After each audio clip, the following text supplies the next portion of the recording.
Hey everybody, welcome back. We're going to do Cutcliffe 33, and the same hook I've been using. It's a T-Glow and some straw silk from Parasols.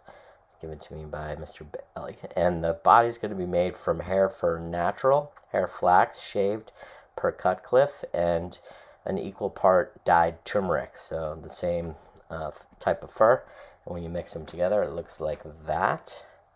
I'll put a link to the shaving video there. The rib is going to be gold twist.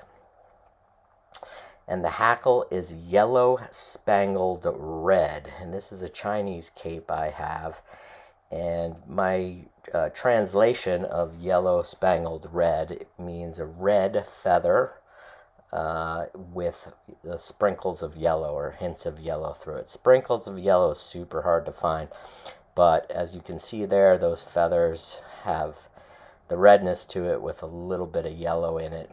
And I'm going to use the more triangle tapered one that I showed you. I tried to pluck two that were as spangled as possible from that cape. Chinese capes are kind of hard to find these days, but at one point in time that was like all anybody ever had. And now what you can find, particularly people, looking for hackle for dry flies, just like, unbelievable. But for those of us looking for rooster hackle for wet flies, some of these the Chinese capes, the Indian capes are great. So the hair flax, when you shave it off, you leave a lot of the under fur and you take and actually sort of cut almost the guard hairs and the long hair, so you get a super buggy, really spiky body, as you can see. And it has a rusty color to it, naturally, sort of, a rusty hue. And so when you mix it with the yellow, you're kind of getting, again, with still obviously some gray kind of tone, gray olivey tone, but you're getting that sort of yellow spangled red. So it does have a little bit of a matchy. And the gold rib here. We are in May now with these flies. So I'm just tying off two wraps and one in front to cut that out, and there you go. Classic rigger when you're rushing or not paying attention, getting confident.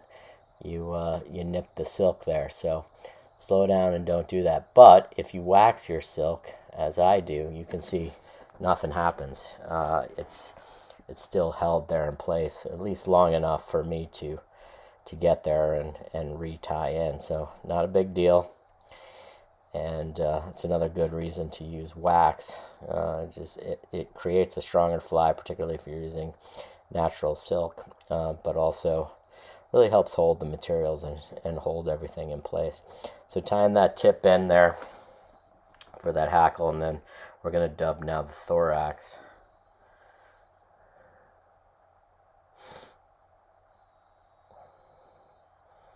Make a sort of beefy thorax there. We'll double the hackle before we wrap it. And we'll do some open spiral turns through the thorax zone. And get one turn there before I start to spiral.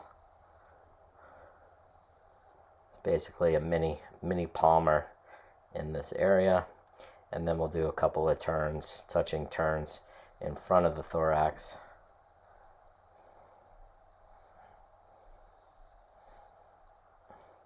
Then kind of weave your silk through there. 2 turns to tie it off, one in front, and you should be able to clip out that hackle at that point. I like to push everything back with a half hitch tool. It makes it easier to grab it. Wrap to the front of the eye, kind of block that part where they wrap the wire around and create a little sharp gap that makes the eye of the hook, and then wrap back to the hackle. And we'll do the whip finish. I just usually like to double check I got some wax in that spot, because I'm not going to use any glue. And a 3-turn whip finish is plenty. If you have a little more space, you could do 4. And getting a little clump of the wax, you see there's a little excess wax there, is good. In a trout stream, cold water, that wax is going to hold. And we can divide the hackle top and bottom and do the curl to go, you know, through all the steps that Cutcliffe outlines, and then pick out that dubbing. This particular dubbing is great to pick out. It's very buggy. Hit it with a cut down toothbrush is what I use. Makes the, when you cut the toothbrush down, it, you know, it shortens the fibers and makes them a little stiffer. And there you go. That's a close-up of the fly. Thank you very much. We'll see you soon. Take care. Bye.